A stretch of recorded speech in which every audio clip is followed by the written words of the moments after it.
First, they came for our math. And now they're coming for our alphabets. Yeah. If you're sending kids to school, which a lot of you will be very soon, good luck. Yeah. They're going to come home learning things much more differently than you did. And I remember my daughter coming home with this new way of doing math and division. Mm-hmm. And I don't know how to do that. Uh-huh. That isn't so bad. I can kind of follow it. We just didn't learn it that way. Whatever. Okay. I'm wrong. It's all right. It's different. It's bad. I don't like it.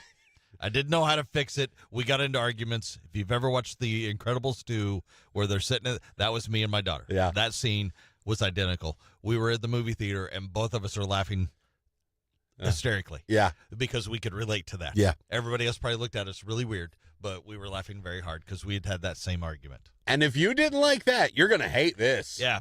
It could take me another 12 more years of school to learn how to sing this differently.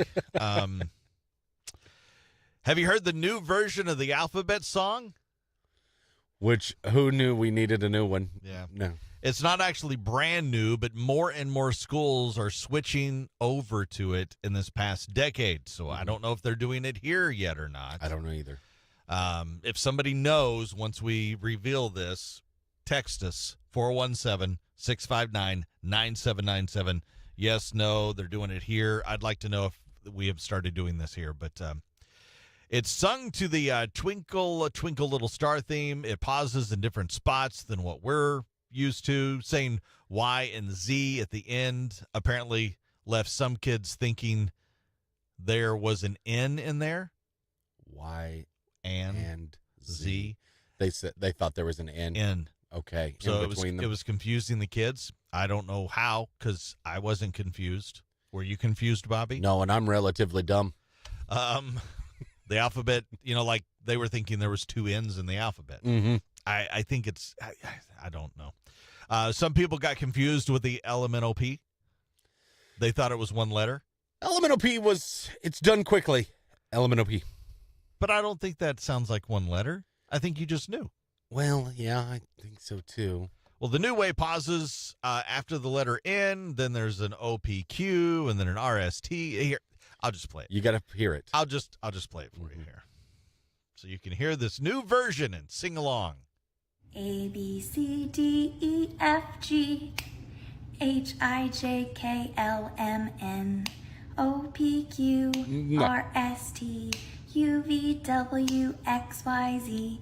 Now I never will forget how to say the alphabet. Is anybody else's brain short circuit? My brain, that's a good example. That's a good way to put it, Bobby. Whenever it gets to where LMNOP is and she doesn't say LMNOP? From there on, my brain has short-circuited. I can't even pay attention to the rest of it. Oh, no. Now, I will say, I had a kindergartner last year, now incoming first grader. They did not do this at her school last year. I think I would have remembered if she'd come home singing the alphabet like that. I read just fine. Well, I read it okay. I don't know why we have to change this. I write it okay, too. Write it really good. So gooder than some other ones. Yeah, I'm not really sure why we're... here's the difference. We won't allow some kids to have issues now. When we were in school, they would allow that. If you thought there was an extra N in between Y and Z, it was just chalked up, that kid's a little dumb. And we moved on. We're not going to hold back the rest of the class because that kid's a little dumb. Well, back then, yeah, that's what you would say. It's true. Today, you can't say that. I know, but that's how we were all treated. That's why they didn't slow down everything else because that kid thought there was... All right, we're going to change the whole alphabet song. Sorry, Timmy thinks there's two N's in the alphabet. And they were like, forget it. Tim's dumb. We'll teach Tim how to do something else. He can dig holes. Everybody else, this is how you sing it. That's how we used to approach things. Now we don't. And that's why they changed the alphabet. And Some people think this is great. Other people don't. ultimately, maybe it just does prove that we all are dumb because we cannot wrap our head around a new alphabet song. No, I've learned it for so many years. I can't rethink that. We're already trained. You cannot retrain us. It's like that whole new math. I still don't know how to do it. I said, you got to get somebody else to help you because I'm out.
I should be getting paid to say this.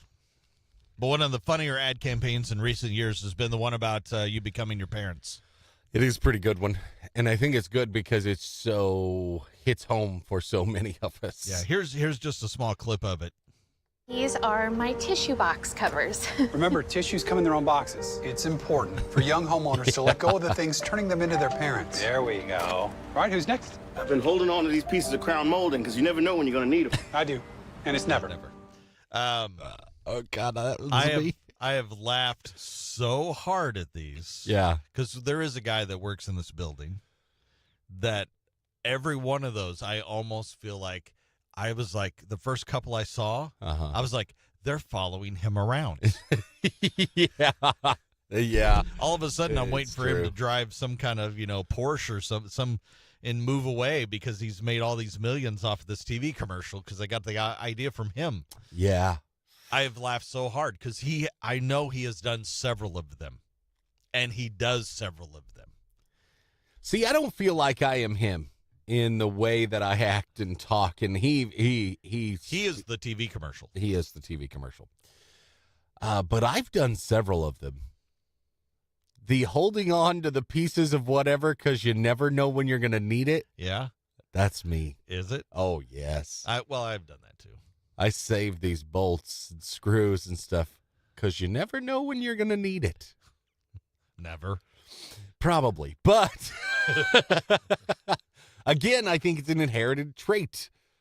I've become my parents. And let's face it, we all become our parents to some extent, whether you like it or not, or whoever raised you. Yeah, that's true. Whoever raised you, that's you tend to, as you get older, become more like them. Yeah. 27% of Americans say they are worried about this. Well, let's be real. Your parents or whoever raised you doesn't always come off as that's what I want to be. Just happens. I don't want to be them. It's not. Most people don't grow up thinking, yes, that's what I want to be. The average person first realizes they start acting like their parents about 30, which means they probably start acting a little before that. But 30 is when they probably do something or say something and go, Mm-hmm. oh no. That feels about the right. transition is becoming Uh-huh. real. Well, it's I'm not saying adulthood hasn't already happened, but so many things are becoming more real at that point in your life. Yes. I know that's probably about correct. That's probably pretty close for me. Yeah. I think 30 is, when I really started worrying about turning the lights off. I had my daughter at 30. Yeah. And that is when, not too long after that, several years after, that is when I noticed saying things. Mhm. That's when I noticed it. I would say things that my grandmother, who raised me, would say. Uh-huh. She would say these specific things at certain times, Uh-huh. and I started saying and doing those things. Sure. I think I picked that up from her. Yeah. I think a lot of those things are for me, too. And I had kids by that point, too. I had a couple kids by 30. So I know I started. The electric bill. It's not that I didn't worry about the electric bill, but I didn't traipse around the house shutting lights off because there was nobody else around but me, Yeah. Now Now- you had a wife and kids, Now you go around shutting off lights? and now Who's leaving the lights on? What are we There's doing? nobody in here. You left the door open. Shut the door. Letting all the cold air out. Those things. That's when I started becoming my parents. People were also asked about traveling habits. People worried about picking up from their parents. Here are the top 5. Getting to the airport way too early. Yeah. I think we were trained because of 9/11, because if flying after 9/11, because security was so strict, it did take hours. I'll be honest, It's not as bad as it used to be. not even close. It doesn't seem like it's nearly as bad as it used to be to me. I would rather get there a little early because it's less stressful Yeah. than trying to rush and then you get backed up or Uh-huh. Yeah. so. Forgetting something at home, I do that all the time. wanting to find a gate before you do anything else. You got to go find the gate? I do. Oh, my wife is that too. I want to find exactly where I'm supposed to be. Where's our gate? Okay. I have to be back here in an hour. Uh-huh. But the thing is, though, once you find your gate, Then you go. I think 50% of the time I've flown, they've changed the gate. Oh, yeah, that's true. And they announce it over the thing. Luckily, with technology, they'll text you or It's whatever. easy now. It's so easy. You don't But- have to watch the boards and see. But I go find it first. My wife always makes us go find it. I'm not as caught up on that. Now, if they switch the gate, you're still in the same section because it's that Generally. airline. 'Cause Yeah. They put all the airlines. Right. All United are here. All the Americans Yeah, but are that there. same section at one of the major airports Well- can be a pretty big stretch. Sure. Going to the bathroom right before and during flight boarding. I don't understand. I've talked about that on the air. Like, I don't know. I may try to go. I just go when I need to go. I don't understand everybody having Oh, to go really? as soon as they turn the seatbelt sign off. That's always, No, that's why I always go before I get on. yeah. I always go before I get on the plane. I haven't had a really long flight for quite a while. So I generally, Just so I don't have to.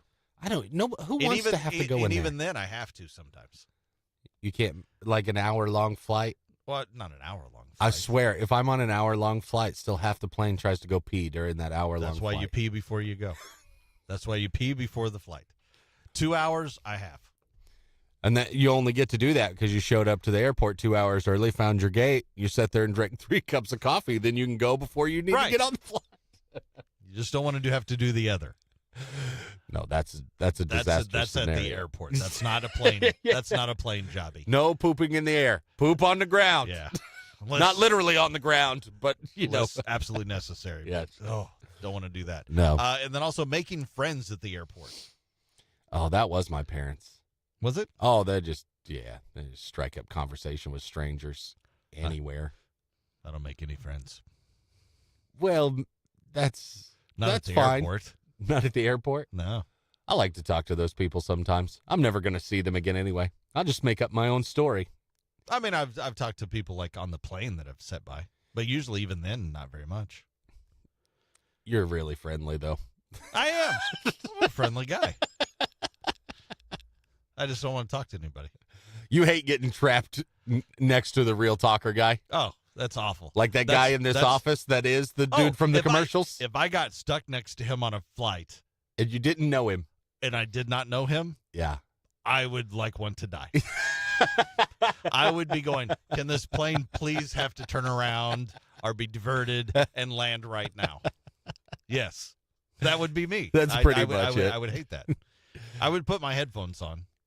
But knowing him as we know him, that would not stop him. It wouldn't matter. He would keep talking. Yes. And then I now know his entire history of No doubt about everything it. about him. That I have okay. And the neighbor kids he grew up with. Yeah. And then he'll come back talking about, oh, yeah, I talked to this one guy the whole time on this flight. It was great. And it was all that. And not realizing I'm sitting there going, oh, God.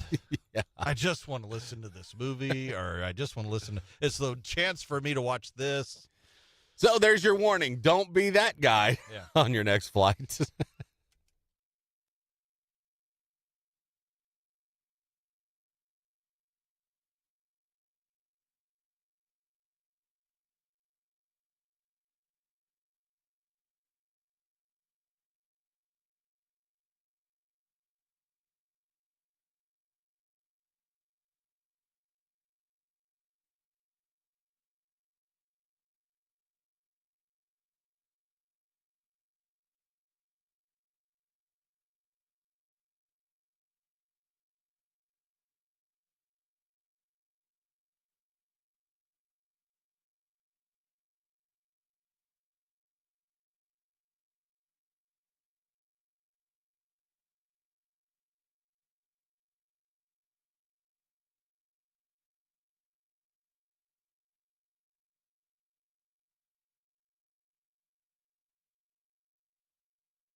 Taylor Swift, one of the highest average ticket prices over the past 5 years. Average ticket, $239. She's only second to U2, who did the big run at the Sphere. Yeah. That was $272 on average. I knew it was really expensive. Now, when you break it down by minute, though, she's not even in the top 10 because you get a lot of Taylor for your buck. Mm-hmm. Data shows, and this is a different way of looking at a concert. I think it's a smart way to look at a concert. When it starts, click your little thing. When it ends, click it, see how long it was, see how much you paid. Voila, you'll know how much you paid per minute. The most expensive ticket or person by minute is Bruno Mars. How much a minute? $2.19 per minute. It's like those old 900 numbers or something. I know. You're paying $2.19 every minute you watch Bruno Mars. Okay. All right. Just like a little ticker. That's $2.19. There's $4.40. I mean, it racks up so fast. So he must not play that long of a show, right? U2, with that expensive ticket, comes out at $2.12 per minute. Okay. The Stones are in the top 10 at $1.78 a minute. Mm-hmm. Eagles, $1.74. Blink 182 comes in at number 7 at $1.53 per minute. That feels pretty high for them. And it's one of those things when you break it down per minute, the ticket price might not be bad, the average ticket price. Maybe the show's short. But maybe they only play like an hour and 10 minutes. Mm-hmm. That's true. That's going to jack up the price. That is true. The reason Taylor, again, isn't high on the list is because you get a lot of Taylor for the buck. Uh-huh. Her concerts average 3 hours and 21 minutes, which is longer than anybody else. That's about 3 hours more Taylor Swift than I want. Agreed. She is followed by Dead & Company, who also have been at the Sphere, which looked really, really cool. The graphics looked amazing. Yeah. 3 hours and 14 minutes is their show. But they've always kind of done that, right? Mm-hmm. It's just a whole jam session forever. If you're going to a Dead show, you want that anyway, I think. So. Guns N' Roses are next. 3 hours and 2 minutes at a GNR show. And that reunion tour, I will say, I call it the first run. Uh-huh. I was impressed. Really? It was good. You get all the songs. Yeah. They sounded great. Did they? Yeah. Yeah. I was impressed. I was shocked. But that was several years ago now. It was Arrowhead? Arrowhead. Yeah, that's been multiple years ago now. Yeah. I mean, but Guns N' Roses could go on. And so 3 hours of Guns N' Roses would be fine with me. Uh-huh. 3 hours of, like, a movie that's 3 hours I don't want. And I would say some concerts even, I'd be like, all right, let's wrap it up. Huh. Did we have hold on. What did we have earlier? Becoming your parents. Huh. Bobby's like, all right, how long are they going to be singing and playing their instruments up there? Let's wrap it up. Tell me you want 3 hours of Taylor Swift. Oh, I didn't say that. All right, how about this? 3 hours of most of the shows that I go to with my wife. That would be too much. There's one I went with you, and 3 hours would have been way too much. long. I'll pay a little extra if you just get off the stage, please. That's right. I can only hear so much yodeling. It's cool for a second, not for 30 minutes. I'm over it. Here's Rich Glitter. This is not headline news. Today is National Underwear Day, or as the Jenner and Kardashian sisters know it, Monday. Justin Timberlake's driver's license was suspended. Fortunately, all that time in an Uber will help him bond with the rest of NSYNC. Technology is being developed that will allow cars to alert police if you speed. It'll be available in the new Buick Narc Avenue. And scientists discovered how roses got their thorns. Not to be confused with Poison, who discovered every rose has a thorn. Every rose has its thorn. This is not headline news.